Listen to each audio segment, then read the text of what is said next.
tristeza de ver o seu pastor sendo queimado na estaca desta praça, talvez desta agora, o agora. Quando os guardas espancaram Gerardo, os olhos do irmão da fé pareciam queimar. Seus braços subiram para o céu. Parecia que ele estava trazendo perdão para os seus torturadores. E nós ouvimos ele clamar: perdoe-lhe, Senhor, porque não sabem o que eles fazem. Ele conseguiu de alguma maneira transmitir sua fé para nós nas mais desesperadas circunstâncias imagináveis, até o momento que ele foi assassinado em Boniato, 1975, ainda perdoando os seus tormentadores, enquanto passava uma rajada de balas de uma espingarda que cortou o seu peito. Eu quero abraçar o irmão Gerardo, eu quero abraçar o nosso irmão Policarpo.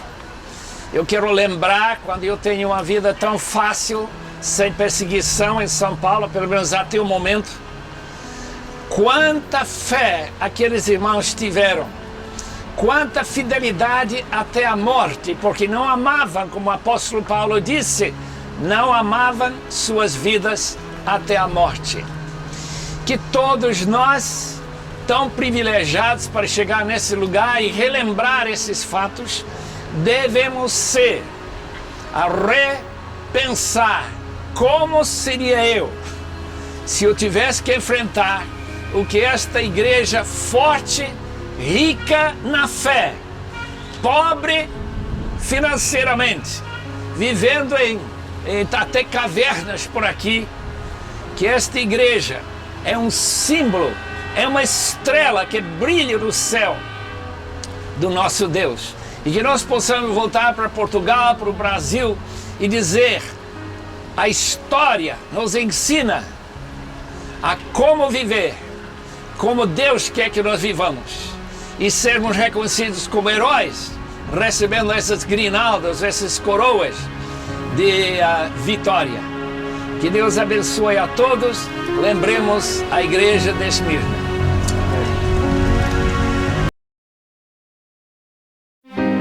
Pérgamo, conhecida atualmente como Bérgama, na Turquia, é uma antiga cidade grega que situava-se na Mísia, no noroeste da Anatólia, a uma distância de mais de 20 quilômetros do mar Egeu, numa colina isolada do vale do rio Caicos, atual Bakırsay. Existiu desde o século V a.C., mas apenas no período helenístico tornou-se importante por ter sido sede da dinastia Atálida. No Monte Cônico, quase 300 metros acima do vale, ao redor da cidade, vários templos foram construídos, entre os quais destaca-se um altar dedicado a Asclépio, deus grego da cura. Pérgamo tinha uma das mais famosas bibliotecas do mundo. Foi o povo de Pérgamo que começou a usar peles de animais para fazer pergaminho, substituindo o papiro. Tornou-se o centro de 4 seitas pagãs durante o século I, competindo com Éfeso. Pérgamo foi também uma das 7 igrejas mencionadas no livro do Apocalipse. Amigos, que prazer ver de novo. Pensava que já ouvindo uma vez, não se interessaria mais. Mas a minha alegria é ver o mesmo auditório de novo. Graças a Deus. Estamos em Pérgamo.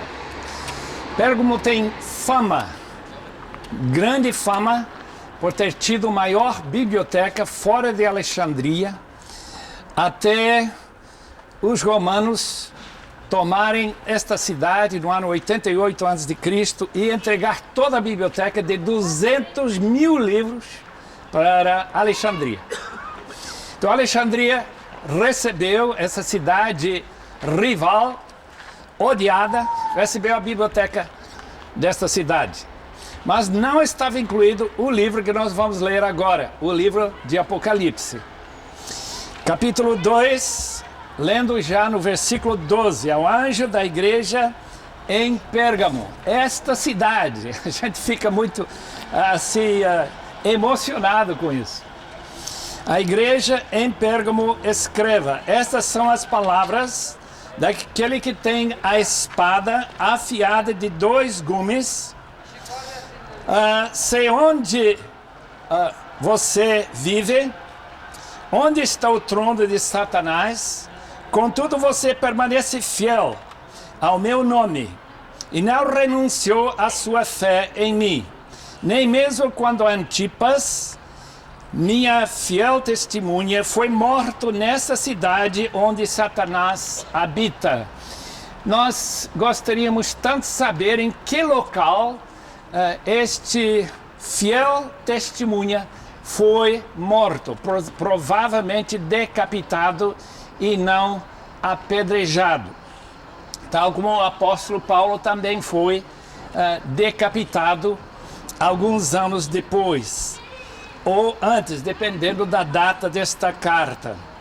No entanto, tenho contra você ou contra ti algumas coisas que você tem aí, pessoas que se apegam aos ensinos de Balaão, aquele famoso profeta de Deus, Satanás, aquele que estava de um lado como do outro, de Moabe, que ensinou Balaque, o rei de Moabe, a armar ciladas contra os israelitas, induzindo-os a comer alimentos sacrificados a ídolos e praticar imoralidade sexual.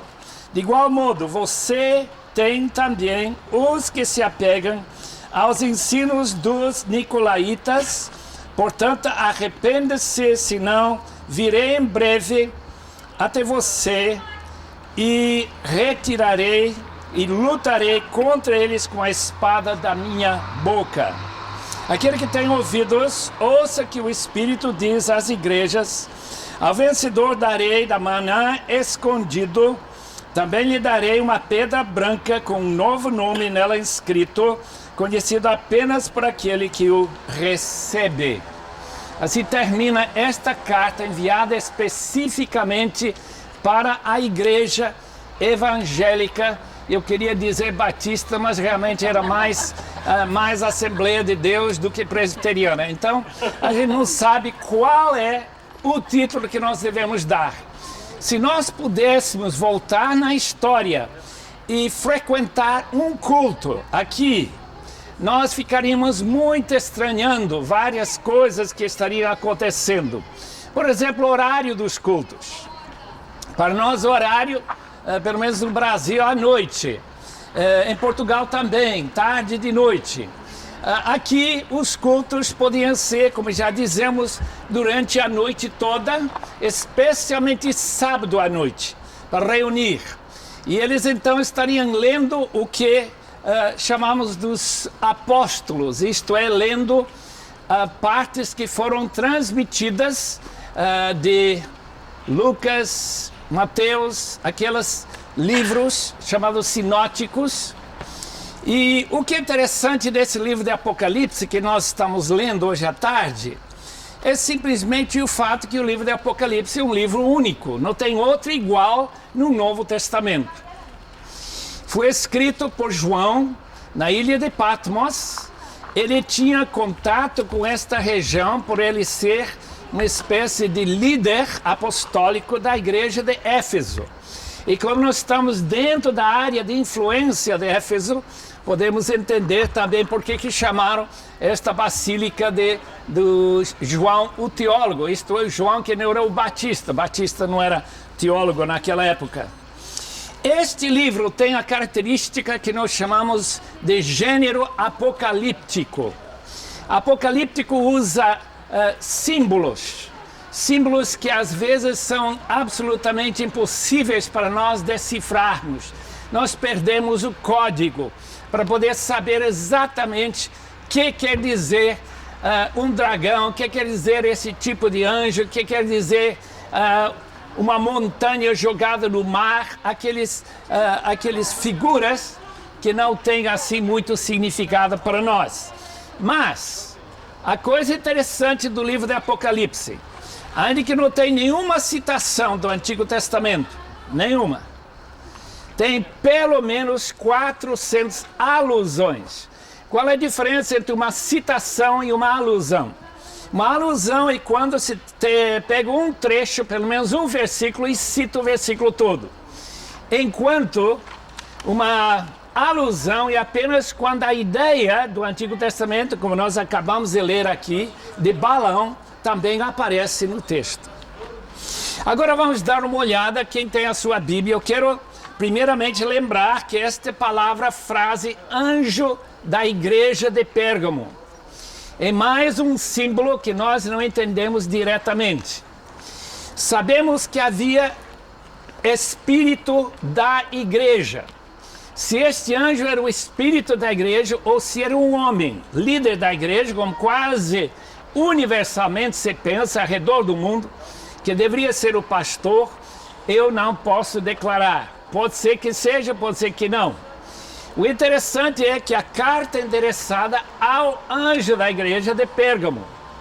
Então aquele anjo seria o anjo semelhante ao anjo dos pequeninos que guarda sempre sua face virada para Deus, para que haja proteção para aquela criança, especialmente doutrina errada.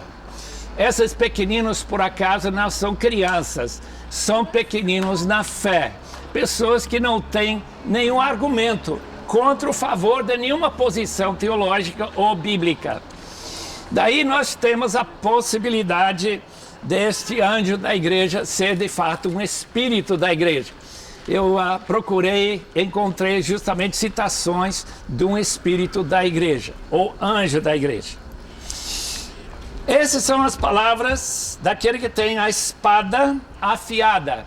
A espada afiada que sai da boca de Jesus Cristo, autor desta carta, passando para João, não é outra senão a palavra de Deus. Mas não é a palavra toda, é uma palavra de juízo, uma palavra de bisturi, de fazer cirurgia.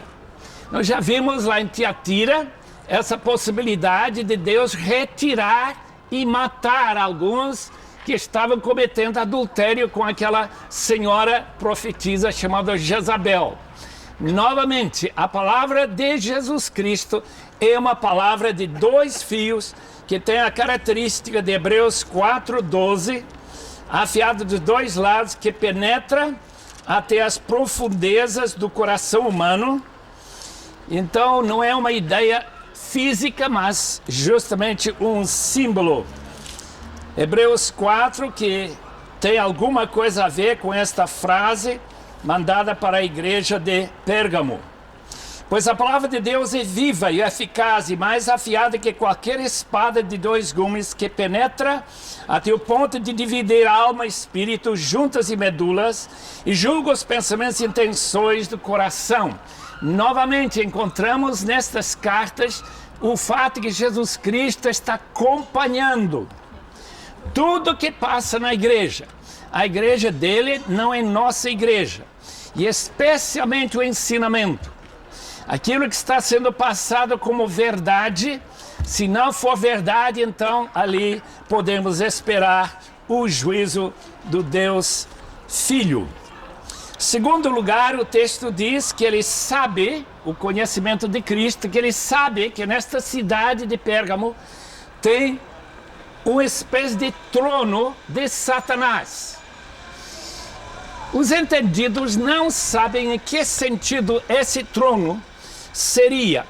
Aqui nós vamos ver também os restos de um grande templo para Zeus, aquele deus grego do Monte Olympus.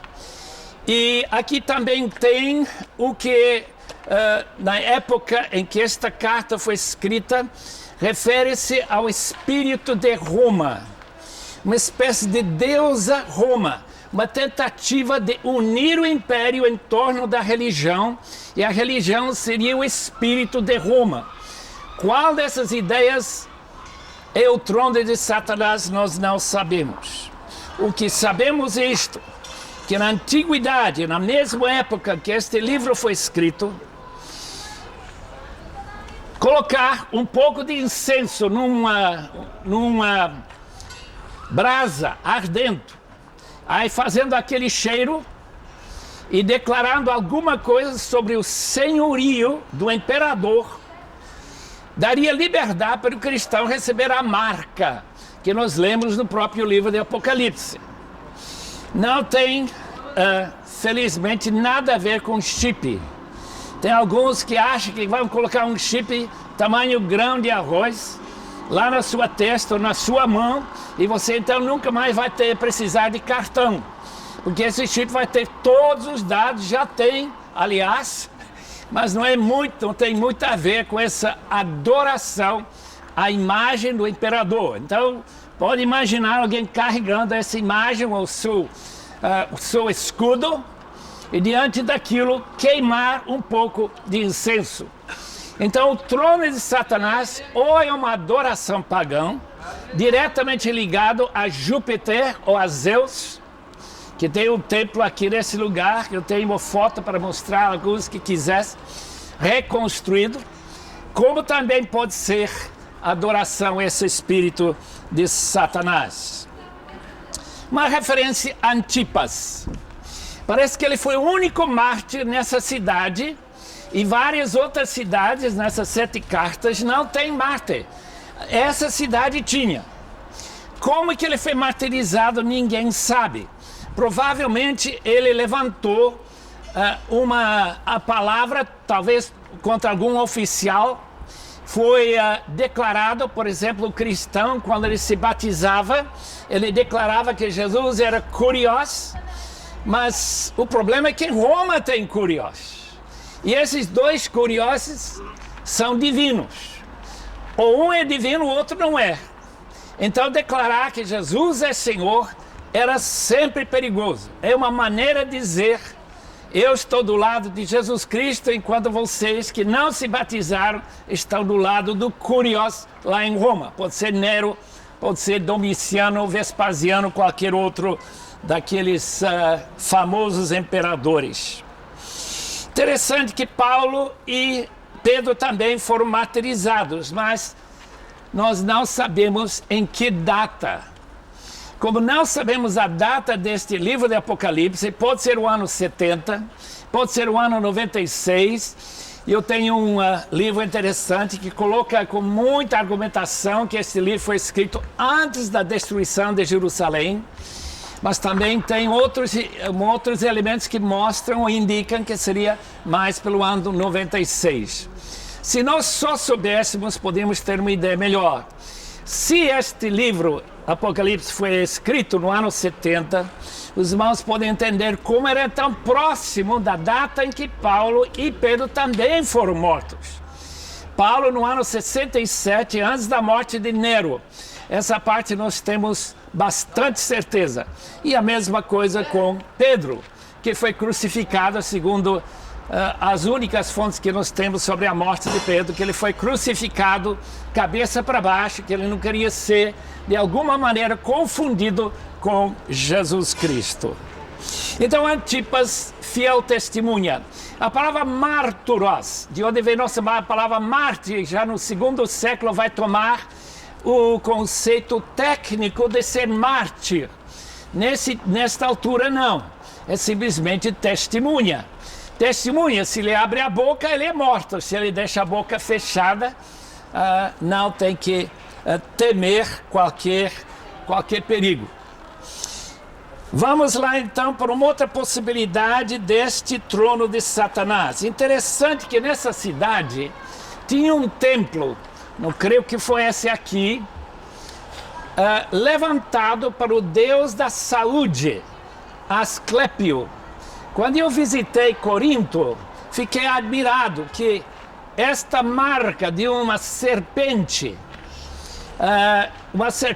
em volta de uma vara, vem da antiga Roma e Grécia, que os médicos tinham este símbolo.